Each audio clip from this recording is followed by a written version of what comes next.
total nakapikit naman yung ibon yun, no? Napansin ako dito, Acapulco ang tawag dito.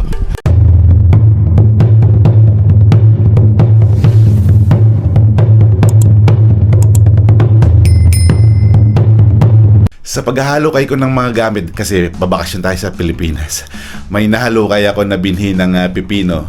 Ang naalala ko, ito yung request ni Alido nung nakaraan, nung last naming video, na hindi daw ganun kaganda yung mga binhi sa Cameron. Kaya Pero nag-aabilin si Alido, ano daw pag nagbakasyon ako, yung binhi ng pipino. Kasi yung sa galing sa Cameron, hindi maganda yung binhi. kaya parang gusto niyang mag-request ng binhi. Kaya ito ngayon nakita ko. Ito siya. So legit talagang to galing Pilipinas. Kasi may nakasulat, maging sikat sa pipinong mabunga, mabigat at masarap. Kaka-out lang natin sa trabaho at kakatapos din ng ulan. Ngayon papunta tayo kay Alido para ibigay yung kanyang pipino kasi sa pag-aayos ng mga anik-anik natin, nakatagpo tayo ng pipino na nakaraan. Naalala ko, request niya. Bali, nagkataon tapos natagpuan. Ito, ang ganda ngayon ng dito, klima, hindi mainit. Oh, yan na. Lakas pa ng alon ngayon dito. Oh.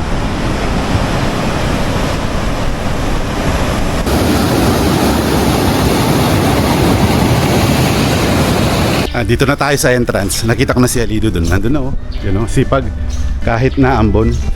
Pero di naman natin pwedeng kuhanan ng malapitan. Kasi private life na si Alido. Pero sa mga halaman, sabi niya sa akin, open pa rin ako mag-video.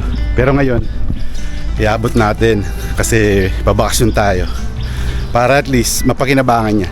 Kaluts, wag na natin pagtagalin pa kasi maulan. Tapos may trabaho rin si Alido. Mamaya ililibot ko kayo sa kanyang plantation. So ito yung natin. Ito yung pipino de Pilipino. Este significa maging sikat sa pipinong mabunga, mabigat at masarap. As dicho Barico.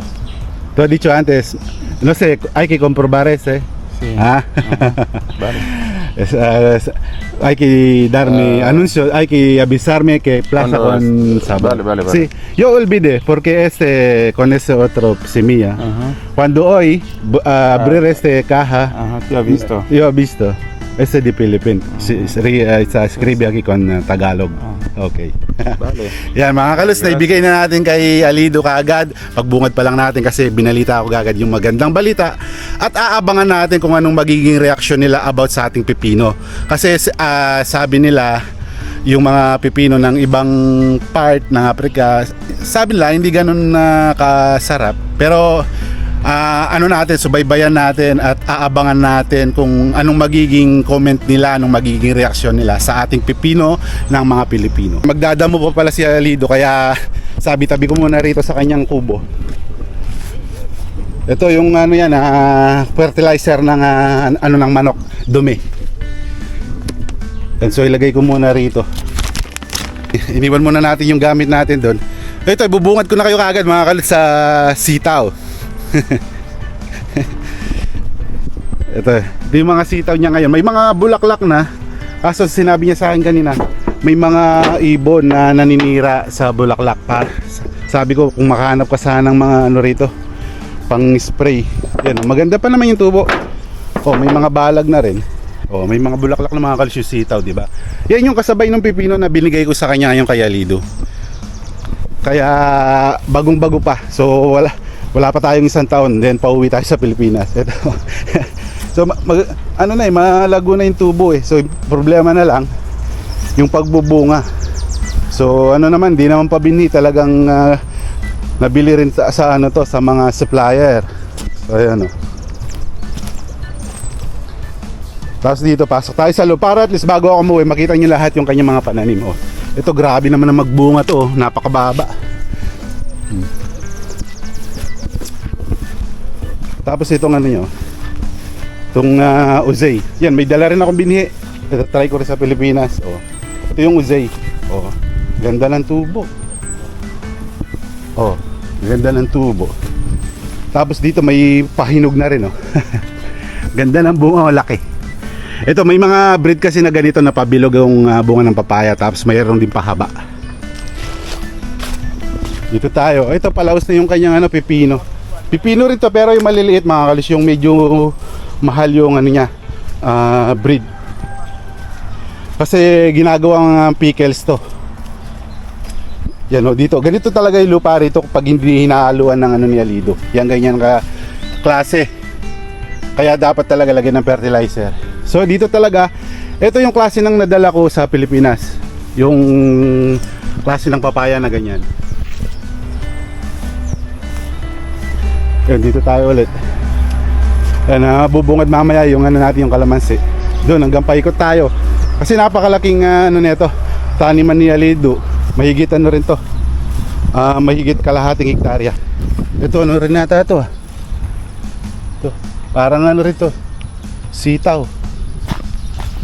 Ayan, niletos nyo. Medyo ano, pag talaga maulan, di gumaganda. Tapos sa mga pikante nyo. Tapos dito matubig ulit. Oh. So kaya tayo dadaan dito mga kalots. So kaya tayo dadaan. Kasi white shoes pa naman yung suit natin. Mamaya lalaban na lang natin. So dito lang tayo dumaan. Ito yung mga ano dito. Alido, Kes? Kes? Pipino también? So yan, may pipino siya. Pero matitikman nila yung pipino ng Pinoy na matamis. So abangan natin yung update mga kalots ha. Abangan natin, huwag kayo mawawala. Para at least, di ba, matry naman nila na mapakilala sa kanila yung mga ano natin, mga halaman. So gaya nito yung kalamansi natin, no. So linisin na lang natin ng konti. Yan mamaya lilinisin natin bago tayo umalis. So hindi lang man talaga ako yung may problema sa pagtatanim ng ano ng kalabasa. Napansin ko rin hindi gaanong nagbubunga o walang bunga yung mga kalabasa, kung mapapansin nyo. Kasi ganun din yung mga tinanim ko sa Ikundi 4, hindi rin nagbunga. Hindi ko alam, baka pwede kayo yung suggest kung ano yung anong kuro-kuro nyo, opinion, bakit di nagbubunga yung kalabasa. Ito. Tapos ito, ano rin to? Talong din, talong. Tapos dito, nagtanim kami ng ano rito, natuyo, yung kangkong. So kahit isa walang tumubo. Ay, mga papaya. Tapos may hosya rito. Yan, dito siya kumukuha ng tubig pataas, pandilig. So ito rin may mga maliit na rin na bunga, oh. Pero pag maliit na ganyan, reject na to, hindi na kinukuha rito. Ayan. Yung mga okra niya na may nahalong mais. Uy, ano yun? Yung pala yun, yung parang ano, bubuli. Okay. So ito, walang sawa talaga, walang tigil, oh. Mga papaya niya. Ito lettuce din to, lettuce. Yan, so nakapagtanim na siya ng lettuce. Ayun siya, nagbebenta na ng ano, ng papaya, oh. 'Di ba? Kumikitang kabuhayan si Alido. So tapos dito kamoting gapang pa rin. Ang diskarte niya, nilalagay niya ng yero. Kasi nga naman pag maulan, nabubugbog yan or dadapa kapag hindi niya nilagyan ng ano, ng yero. Lalo na ganito pagkalaki, medyo sensitive yan mga kalots. Parang bata yan na 1 to 3 years old hanggang 5. Medyo kailangan ingatan. Tapos dito. Tapos dito okra ang meron niya. Yan, okra. Yan, may nagdala rin pala ako ng binhi ng ganyan. So itatry ko rin sa atin. Ano.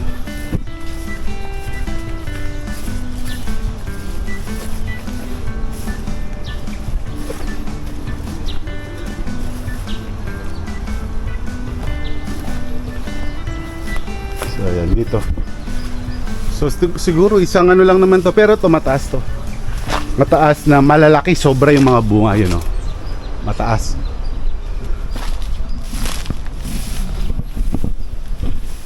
Pinagpalit niya, nakaraan okra doon. Pero ngayon, yung mga pipino doon, dito naman yung okra. Siguro nag-aano rin. Kahit si Alido, pinag-aaralan din niya. Kasi, ang diskarte rin niya pala, pag may mga nabili siya ng mga produkto or chemicals dito, ang ginagawa niya, chine-check din ng ano, ng chine-check din ni Alido sa internet kung ano yung use nung. Kasi, hindi naman kasi lahat na kayang i-explain nung nagtitinda. Basta kung may benta lang, ganun lang. Pero kaya yan, sine-check na. And then dito pala may napansin ako. Ito yung, naalala nyo ba yung Acapulco? So yan yung Acapulco. Ito yung Acapulco. Ito yung natandaan ko na pinanggagamot ng buni. Ano po ba yung use ng Acapulco? In-explain ko rin kay Alid. Ito yung Acapulco, pang ano ng buni, panggamot sa buni. Tapos sinabi niya rin sa akin, pwede daw inumin, magandang panlinis sa tiyan. Yan, ngayon ko lang din alam kasi ang alam ko lang sa ano to, sa buni. So ngayon habang nag-aano tayo dito sa ibaba ng abukado, may napansin si Alido kahapon. Di namin alam kung loro to o anong klaseng ibon. Kawawa naman kasi siya, kaso dito kasi wala rin na mapagano, parang intrigahan para alagaan sana. So ito, kawawa yung ano. Di ko alam kung loro to. Tingnan natin ng malapitan. Yan natin mga kalisa. Total nakapikit naman yung ibon yun. Yan siya. Diba? Ano po bang klaseng ano yan, ibon? Komenta lang mga kalis kung sino nakakalam yan. Kawawa naman yung ano, yung ibon. Pero dito siguro may lilim kaya pumunta siya rito. Tapos meron siyang bayabas dito. Tapos ito pala yung kartiya na. Yung pinangahakot niya ng ano, ng fertilizer. Ito man dumi ng ano to, dumi ng baka. Dito nabibili yung fertilizer ng dumi ng baka, isang ganito nakaliit. Nasa ano siya? 60,000 sepas. So nasa around ano siya, kulang-kulang 6,000 pesos. Tira na rin yung ano niya. Siguro bago na, mayroon siyang bagong pang-spray. Ano? Ganda ng mga ano, mga papaya. Oh, di ba? Di ko alam to, ano to? Duhat ya. Duhat. Ano pala to? Suha yata to eh. Oh. So yan, yung taniman niya, ni Alido. Hanggang dun. So estimate nyo ba mga kalus, ilang ano to? Square meter. Siguro nasa ano rin to? Mga around 3,000. Bang ako'y nandito, may napansin ako. Di ko alam kung anong halaman to. Kayo na lang mag-comment. Di ko alam anong tawag dito. Yan. May mga malalaking bunga siya. So yun mga kaluts, yan, bago na tayo magbakasyon, yung request ni Alido na pagbigyan natin kasi nung nakarang video naalala ko, sabi niya gusto niya daw pipino na galing Pilipinas. Pero ngayon sa paghahanap natin, meron pala tayong nabili nakaraan na bakasyon natin. Kaya abangan natin kung talagang mapapatubo at mapapabunga rito at anong magiging reaksyon, masarap or what else. Yan, kaya antabayanan natin, subaybayan o abangan natin yun mga kaluts. So yun, kaya naman inaantabayanan din natin sila kasi gusto rin natin madagdagan yung kanilang mga halaman, yung kaalaman. And then yung dagdagan pa yung kasipagan sa pagtatanim. Naumpisahan na natin yan, marami nang naging ganyo ng mga Aprikano sa ating pagtatanim, sa tiyaga natin na pagtuturo at pagpapakita kung gaano tayo kasi pag magtanim. Kaya mabibless tayo at mabibless din sila kasi yun, gusto naman nilang matuto. Kaya mga kaluts, sana laging yung support si Kalutong Pinoy. Kaya huwag kayong mawawala. So hanggat dito tayo, anong kaya natin, kung ano pa yung magagawa natin, gagawin natin. Kaya salamat sa inyong suporta, sa mga nakaka-appreciate po ng video natin. Maraming salamat sa inyo. Yan, good luck and God bless po sa lahat. God bless everyone.